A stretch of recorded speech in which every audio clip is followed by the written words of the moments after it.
Income tax return filing की जो last date है वो 31 जुलाई। अगर 31 जुलाई तक आपने इनकम टैक्स रिटर्न नहीं फाइल की तो उस केस में आपको बहुत सारे कॉन्सिक्वेंसेज जो है वो फेस करनी पड़ सकती है। तो वीडियो में हम वो सारी की सारी कॉन्सिक्वेंसेज डिस्कस करेंगे। तो चलिए स्टार्ट करते हैं वीडियो को। Hello everyone, welcome back to our YouTube channel knowledge warehouse. This is Charu Agarwal, by profession chartered accountant. अगर आपको मेरी वीडियोस बेनिफिशियल लग रही है, प्लस अगर आप चाहते हैं कि आपको इनकम टैक्स की, जीएसटी की, जनरल अवेयरनेस, सोशल डेवलपमेंट की अपडेशन मिलती रहे, तो सब्सक्राइब माय चैनल। प्लस अगर आप अपनी इनकम टैक्स की रिटर्न फाइल कराना चाहते हैं तो मुझे कॉन्टैक्ट भी कर सकते हैं। यहाँ पर मैंने अपना नंबर जो है वो मेंशन कर दिया।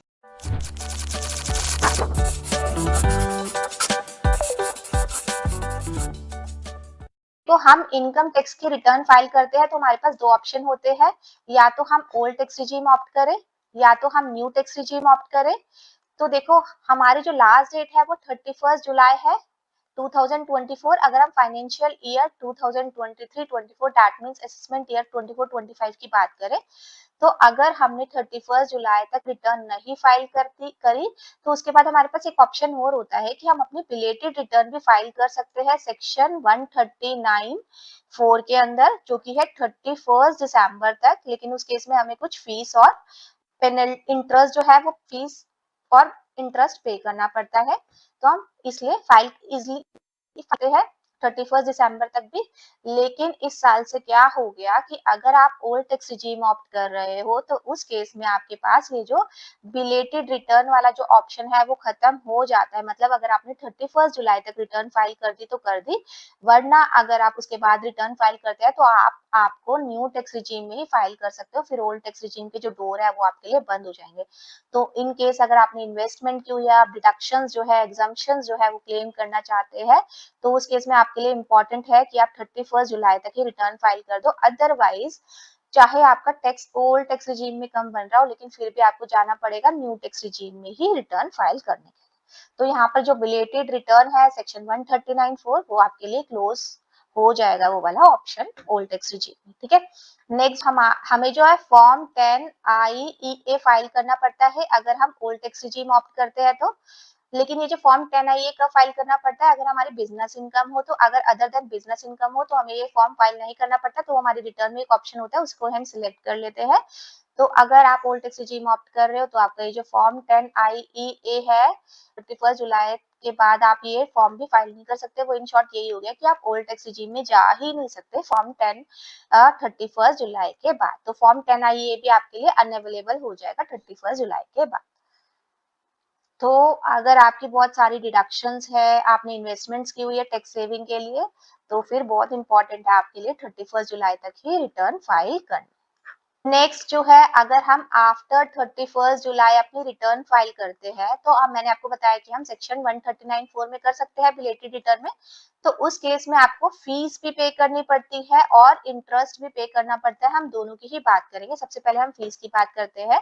तो हमें लेट फीस पे करनी पड़ती है अंडर सेक्शन 234(F) में। तो इसके भी दो पार्ट्स है। अगर आपकी जो टोटल इनकम है वो एक्सीड करती है 5 लाख को, तो उस केस में आपको जो है लेट फीस कितनी पे करनी पड़ेगी, 5000 रुपीज। और अगर आपकी जो टोटल इनकम है वो एक्सीड नहीं करती 5 लाख को, तो उस केस में आपको 1000 जो है लेट फीस पे करनी पड़ेगी। तो ये भी अमाउंट आपको पे करना पड़ेगा। टैक्स अगर आपका निकल रहा है तो पे करना ही करना पड़ेगा, प्लस लेट फीस भी पे करनी पड़ेगी अगर आप 31 जुलाई तक रिटर्न अपनी नहीं फाइल करते तो। और इंटरेस्ट की बात करें तो आपको इंटरेस्ट पे करना पड़ेगा सेक्शन 234(A) में। तो क्या है, जो 234(A) में आपको 1% पर मंथ का जो है इंटरेस्ट पे करना पड़ता है। तो यहाँ पर अगर आपकी जो है रिटर्न फाइलिंग की डेट जो लास्ट डेट 31 जुलाई है और अगर आप सितंबर में रिटर्न फाइल कर रहे हो, तो उस केस में आप 2 महीने डिले फाइल कर रहे हो, तो उस केस में आपको 2% जो है इंटरेस्ट पे करना पड़ेगा। लेट्स से एन एग्जांपल, अगर आपका जो टैक्स है वो 2 लाख रुपए बन रहा है, तो उस केस में आपको जो है इसका 2% दैट मीन्स आपको 4000 रुपीज जो है वो इंटरेस्ट पे करना पड़ेगा। ठीक है, तो यहाँ पर आपको क्लियर हो गया लेट फीस आपको कितनी पे करनी पड़ेगी और इंटरेस्ट कितना करना पड़ेगा। कि अगर आपने जो टैक्स है वो लेट डिपॉजिट किया है, उस केस में देखो, अगर आप इनकम टैक्स की रिटर्न फाइल लेट कर रहे हैं तो आपको मे भी नहीं पता लग रहा कि आपका कितना टैक्स बन रहा है। तो आपका टैक्स बन रहा है तो उस केस में आपने जुलाई में रिटर्न की लास्ट डेट थी, आपने सितंबर में फाइल किया, तो आपको 1% पर मंथ जो है इंटरेस्ट जो है वो पे करना पड़ेगा। तो यहाँ पर 2% हो गया, 1% इंटू 2 2 महीने लेट हुआ है, पर मंथ की बात कर रहे हैं, देन 2 लाख का आपका अगर टैक्स का अमाउंट था तो आपको 4000 रुपीज टैक्स इंटरेस्ट जो है वो पे करना पड़ेगा अंडर सेक्शन 134A। तो आपको ये भी लॉस हो गया। तो देखो सम टाइम हमें प्रॉफिट भी होता है, लॉस भी होता है। तो अगर हम म्यूचुअल फंड में, इक्विटी शेयर में या फिर हमें किसी भी चीज में इन्वेस्टमेंट्स करते हैं तो हमें लॉस भी हो जाता है, जैसे कि लॉन्ग टर्म कैपिटल गेन भी निकलता है या फिर लॉस भी निकलता है, या फिर शॉर्ट टर्म कैपिटल गेन भी निकलता है या फिर लॉस भी निकलता है। तो किसी ईयर में अगर हमें लॉस होता है तो वो जो लॉस है वो आने वाले सालों में जो है वो कैरी फॉरवर्ड हो जाता है 8 साल तक। लेकिन वो तभी कैरी फॉरवर्ड होता है जबकि हम इनकम टैक्स की रिटर्न जो है वो ऑन टाइम फाइल करें, दैट मीन्स 31 जुलाई तक फाइल करें।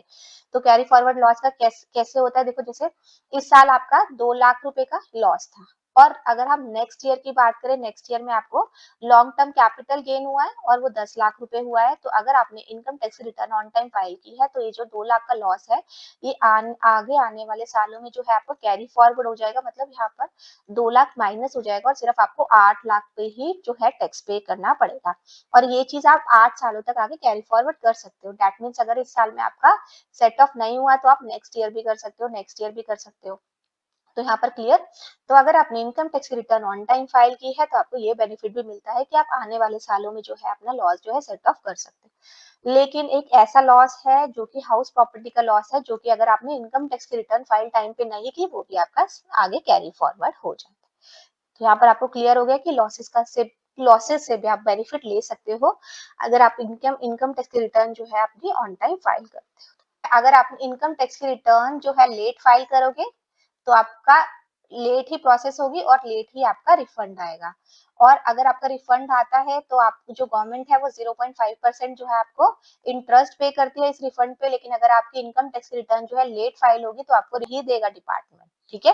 और डिसएडवांटेज है अगर आप इनकम टैक्स रिटर्न जो है लेट फाइल करते हो तो होपफुली आपको समझ आएगा कि कितना इंपॉर्टेंट है हमें इनकम टैक्स की रिटर्न ऑन टाइम फाइल करना। प्लस आज की वीडियो में इतना ही, मिलते हैं नेक्स्ट वीडियो में। अगर आपको मेरी वीडियोस अच्छी लग रही है, बेनिफिशियल लग रही है तो subscribe my channel. Thank you.